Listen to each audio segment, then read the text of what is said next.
Arches. Source engine. Go. All right, we got some pillars here. They're 16 by 16. These are just our test ones. You could make these any size you want, but the main thing is 16 by 16 just because that's what I want to show you. So we're going to create a quick and dirty arch by going brush tool, which I already had one selected. But you just want to create one from here to here, and you see that it is 160 units across. The inside would be about 128, 128. Yeah, 128 right there. That's not important. What we're going for is the overlap on both of these to create 160.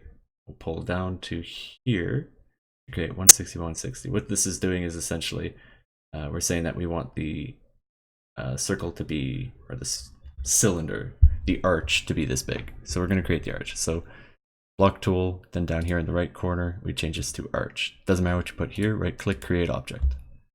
So the wall width is already set because I have been making them before, but you would set this to whatever the width of this is. So it will make hopefully more sense later. Number of sides, this is important. As it stands, it's at 8, which is 1, 2, 3, 4, and 1, 2, 3, 4. We only want the top half, so essentially whatever number you put here, half of it is what you're going to be using.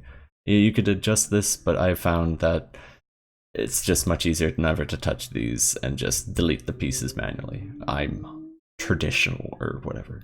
16 tends to be a bit much. It's really smooth, so I guess if you really want like a surface that the player is close to, this would be more ideal than 8 by a large margin. 8's grid for distance. I go 12 a lot of times because I find that it's a nice thing in between. It's perfect. 6 on either side. Anyways, create.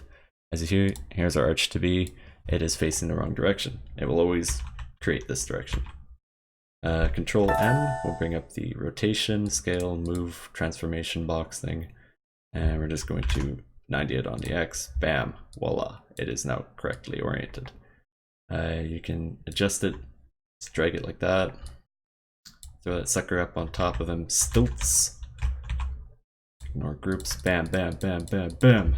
Delete. You got an arch. Here, let's set it to flat. Bam. You got yourself an arch. So that's how you create it. That's a more detailed version of an arch. You can also go like this. Let's see. I'll go ignore groups. This is really simple, but you are limited to how you can texture this. This is going to always show up as like very flat. This is if you, I don't know what would be the good use of this. Something that the player probably wouldn't get close to. More than likely, it probably wouldn't look good on most surfaces. So let's just select anything to fill this. So you can kind of see what I'm saying. Haven't seen this texture in a while. Is this all right? Sure. So the plus side of doing it like this is it gives you a trim that you can work with. So since I just made this, yep, sure, group and go away. So with this, you have a little more creative freedom with what textures go where. You can create a lot more visually interesting scenarios. I don't know what I'm trying to say, man. Tutorials aren't my jam. Anyways, so let's use this texture. I know that this is 1024 by 128. That's kind of an odd scaling, but I was young and naive when I made these textures. I thought everything needed to be big. Anyways, so I've turned it 90 so it's vertical, and then I just slam that fit button. Now the texture is fitted, and as you see, it's changed these numbers. You can go like this, and it will self-righten. It is now fitted. And of course, if you have like the texture not adjusted, you can just creep it up until you see a seam that you want it on. See, that's a nice seam. And now this is where you can get more detail. I'll go to just textured so the normal mapping doesn't hide what I'm doing. Using the Alt key, you can make the texture seamlessly go up. Otherwise, it kind of does some wonky shit. But hold down Alt, right click, Alt, right click, Alt, right click. But then the texture will just continue. It won't be perfect up here unless you go like this. and mirror this to this, and then creep it up to the top.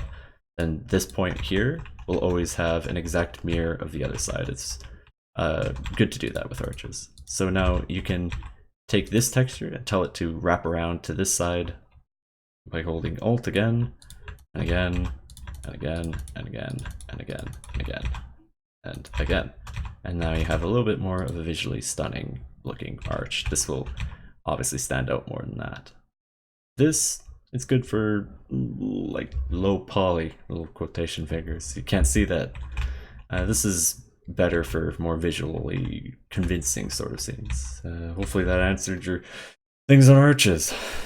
I don't know. This is like went from arches to texture work. Oh, I guess I should describe this. So what I did to fill this, yeah, great work. I definitely dove into this properly.